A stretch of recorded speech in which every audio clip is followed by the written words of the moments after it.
Welcome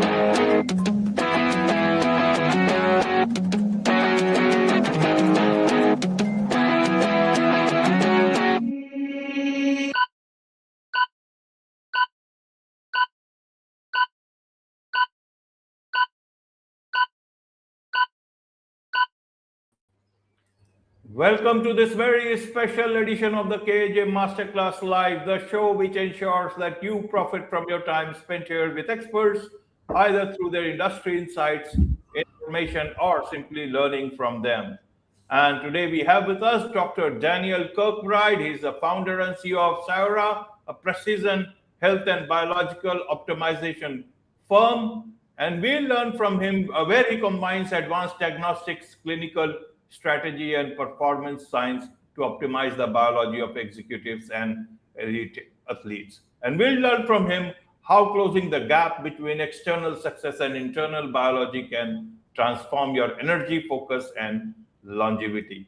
Welcome to the show, Dr. Dan. Thanks for having me, mate.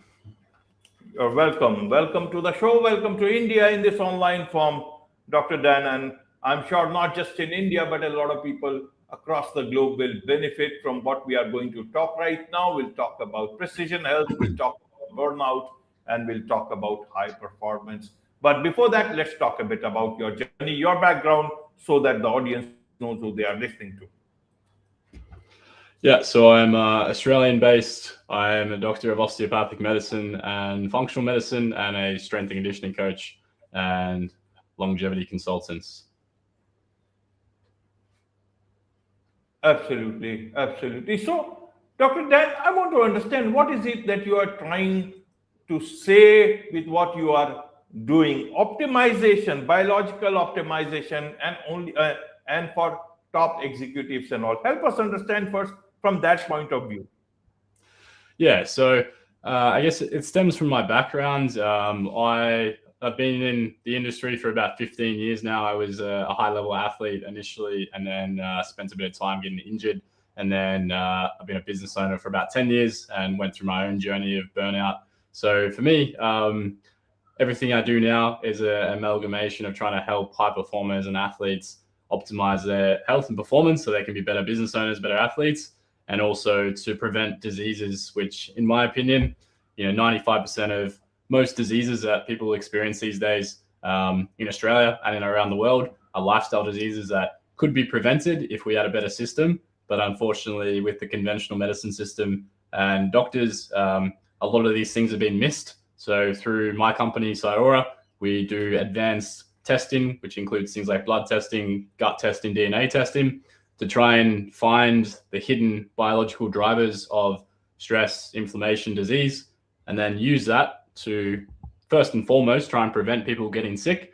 But then with the demographic of people we work with, they want to know how they can perform at a higher level for longer. So a lot of the guys we work with might have problems with like brain fog, low energy, poor focus, poor sleep, bloating, food sensitivities. So the information and data we get allows us to create protocols that are precise, that help to solve those problems and then help them achieve high levels of performance.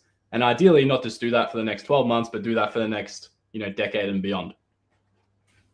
Absolutely, absolutely, Dr. Dan. You make it sound like these drivers are, a laptop or a desktop drivers which you optimize and the computer starts working better. But in human beings, means everybody is different. They have their own way of thinking, doing things. Do human beings have to be so much optimized that they only have to think in terms of performance? Is it founders and CEOs? They are also human beings. Can't they have a place where they can relax a bit, not always think of optimization of everything? Help us understand from that background. And is it only for high performance guys? What about normal human beings? Should they also think in the same direction? Yeah, I think both. Like, first and foremost, you're a human being. So I think there's a bell curve distribution. On one end of the bell curve, we have sickness and disease. On the other end of the bell curve, we have performance. And then, there's 50 shades of gray in the middle. not everyone needs to optimize for the sake of optimizing. It depends on, I guess, your goals and your lifestyle and where you want to be. My role is not to make people optimize for the sake of it, but most people that I tend to work with, being in business or in athletic fields, they do want to achieve that high level of performance. When it comes to the everyday person, I guess, I'm an everyday person as well, and I've been through that. It's more about preventing disease and helping you live the best version of your life, whatever that looks like. So you might not want to run $1 million business. You might not want to be an elite athlete. You just want to have enough energy to play with your kids, live till 80 years old without having medications or injuries or, relying on external people helping you. So I think the word performance is going to be specific to you and what is important to you. And that's going to be different for different people. But I think the key principle that can be applied to everyone is, I think most of us, I hope, would want to live a healthy life that is free of disease, where we don't have to rely on medications or doctors or, die young. Or for a lot of people that I work with, you might live to 80, but there's a difference between quality of life, or people talk about longevity a lot, which is like, how can we live longer and increase your lifespan? What is equally more important is your health span. So the difference is lifespan is how long you live. Health span is how many quality years you have.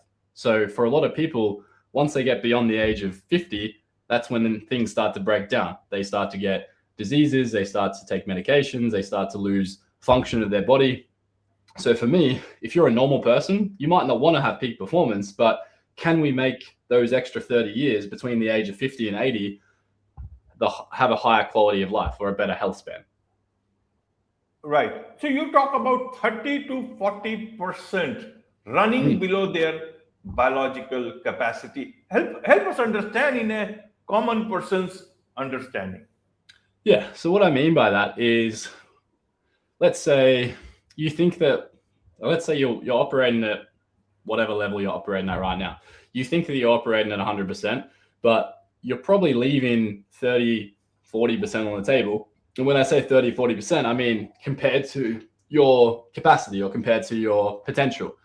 And that's just not me pulling random numbers out. That's based off data of doing close to 5,000 blood tests over the last 10 years.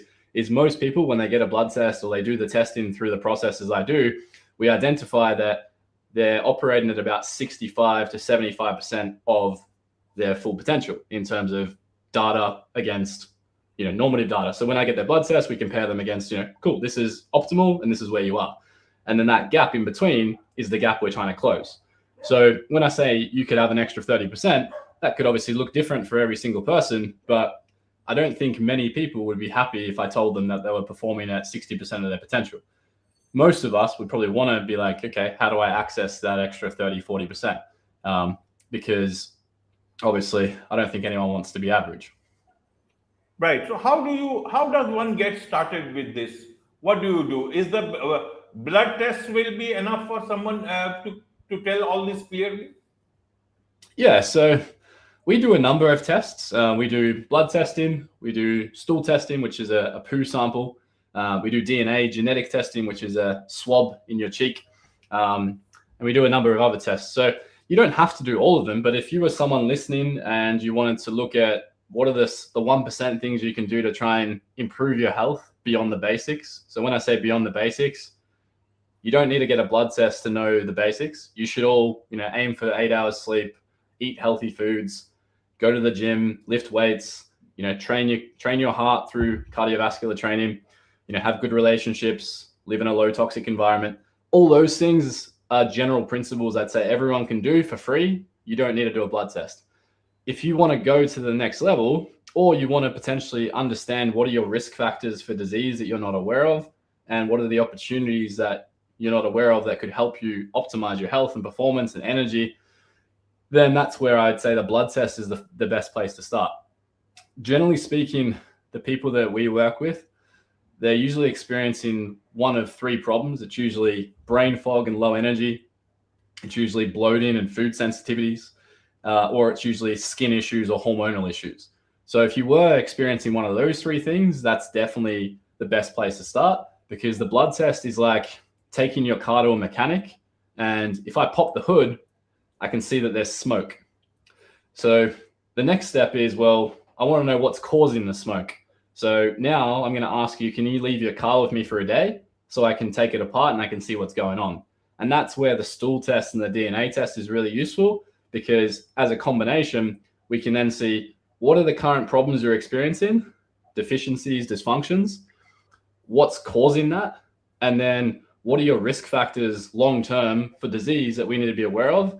And if we have all that information for today, immediately, we can start to make you feel better. In 12 months, we can start to make you function better. And in 10 years, we can help to, for the next 10 years, we can help you to increase your lifespan, your health span, and make sure that you, don't get any of these lifestyle diseases later in life. Right, Dr. Dan. Generally, people understand that, with age, you have to slow down a bit.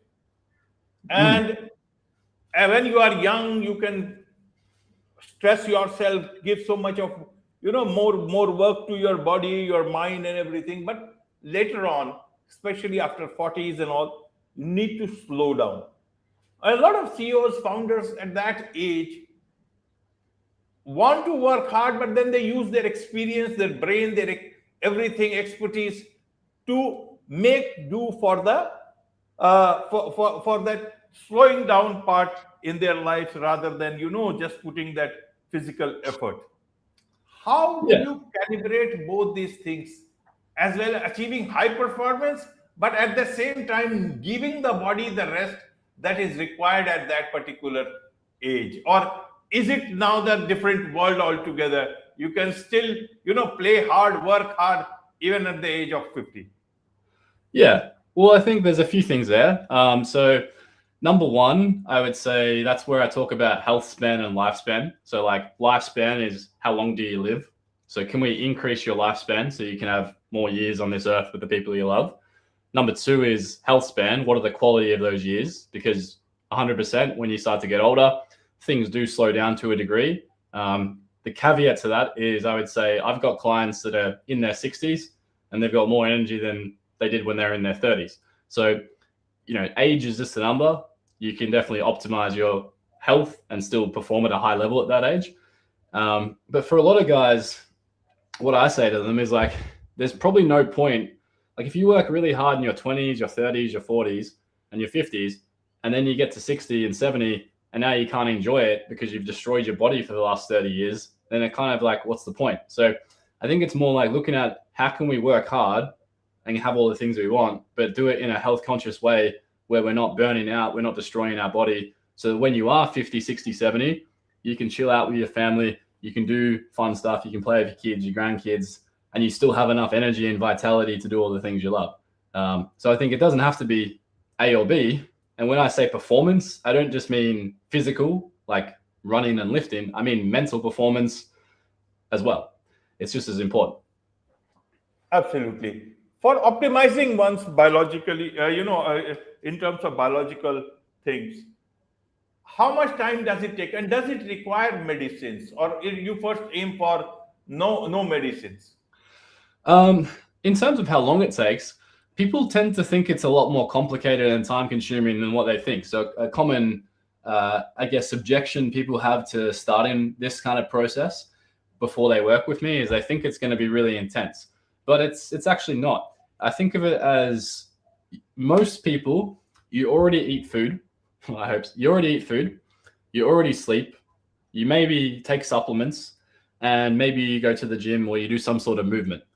So it's not about adding more. It's about if we can get data and understand your body better, which we can get from bloods and stool and DNA, then we can just improve what you're currently doing, which means you get a higher return on investment. So it's more like working smarter versus working harder, because you already eat, you already train, you already sleep, you already take supplements. So let's just make those things more efficient, because most people, in my experience, they're not doing the right things because they're following random things on social media. They're following influencers, they're following gurus, they're looking up ChatGPT, YouTube, and what they're doing is actually not right for them. So they're currently probably spending 10 hours a week when they could be spending 4 hours a week. So if you're doing the right things, you can actually save time and get better results, and it's not as complicated as you think. In terms of medicine, I personally don't use medicine drugs. Everything I do is through lifestyle change. So nutrition, I think food is medicine. I know over there, Ayurvedic medicine is really popular. I'm a big fan. I think nutrition is medicine. Food is going to be a poison, or food can be a medicine. So food needs to be the first line of medicine, in my opinion, before we reach for medicine.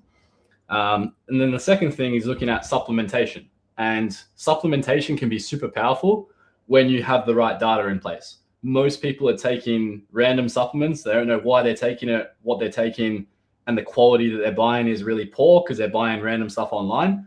When you've done the testing I mentioned, we can see exactly what are you deficient in, what does your body need, and then we can take a very specific supplement and give it to you. If you can do that in combination with optimizing your training, nutrition, lifestyle, you don't need medications. In my opinion, most people, well, this is Australia. I don't know what it's like in India, but in Australia, at least 61% of the population has a chronic disease. Most of them are preventable.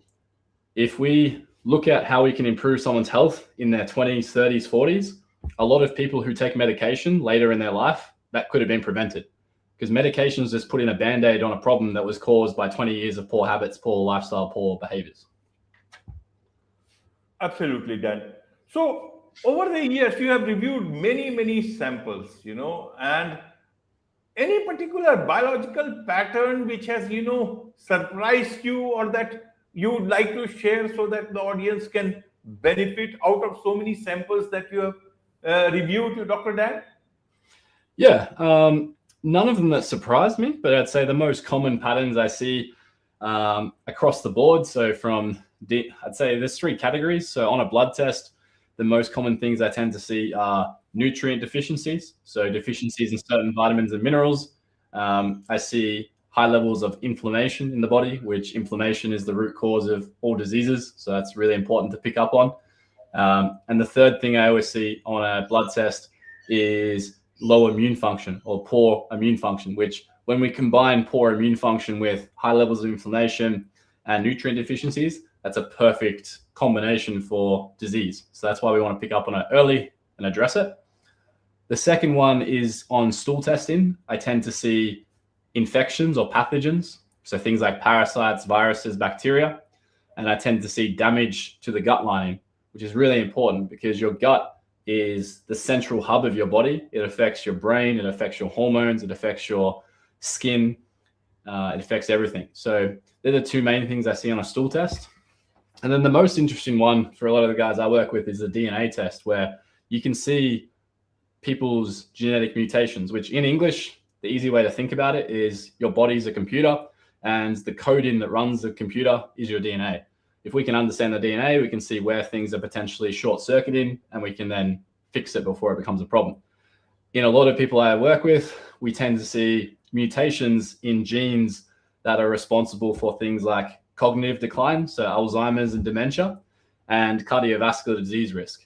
So if we can get this test done and do this test when someone's 25, 30, and we can understand that they have a higher risk factor for disease and for dementia and cardiovascular disease, we can have a pretty good chance of making sure that never happens, because now we've got the information 30 years before it happens.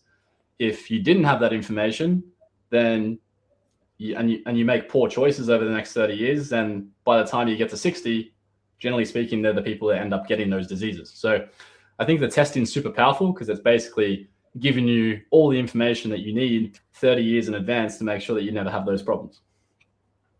Absolutely. And this looks like to be the future of, health optimization and everything. What is your understanding? More and more people are trying to understand rather than a yearly visit to the doctor for preventive health checkup. But this is much more optimized version of the same thing. Yeah, I think it's just different. I think in Australia, we have 2 categories. We have conventional medicine, which is your medical doctor or GP, and their role is mainly to help people who already have disease and, through medications and trying to make sure that they don't get worse. Essentially, the role of medicine in Australia is to make sure that people don't die, which is good. But it's not, if you're someone who's like, hey, I'm pretty healthy, but I want to be better or I want to be proactive, and you go see a doctor in Australia, you're barking up the wrong tree. You're not going to get much help. So functional medicine is more, I guess, similar to Ayurvedic medicine in India, where it's like we're looking at prevention. We're looking at what's your lifestyle like right now? Can we improve all the most important things: nutrition, lifestyle, training, sleep. And if we can improve those things and give you better education and better awareness, we can stop you getting disease in the first place, and you won't end up in the doctor's office taking medication in 10 years' time. So for me, that's what I love doing. I love helping people who have symptoms. They've seen doctors, no one can help them. They've got blood tests, everything's normal. They've spent years trying to resolve a problem and no one's been able to help them. Then they come to us, we run all the tests, we find out exactly what's causing it. And then through lifestyle interventions, we generally can help them resolve it and not just feel good, but then, get back to feeling their best. And I use the word performance. Performance is different for everyone. A single mum might just want to have enough energy to play with her kids. An athlete might want to win a world championships. It's very different, but it's what's your best. It's not necessarily what my best is, it's what your best is. Absolutely, Doctor. Then there is so much to learn about all this from you, and I'm sure a lot of people would want to connect with you, learn more from you about all this and how you do, perhaps be your client. What's the best way for them to do so? The best way would be social media. So I have Instagram and LinkedIn. My name on Instagram and LinkedIn is dr.daniel.kirkbride, or visit our new website, which is www.cyora.com.au. Wonderful. With this, it's a wrap on this very special edition of the KAJ Masterclass Live. Thank you so much indeed for joining us. Thank you for having me.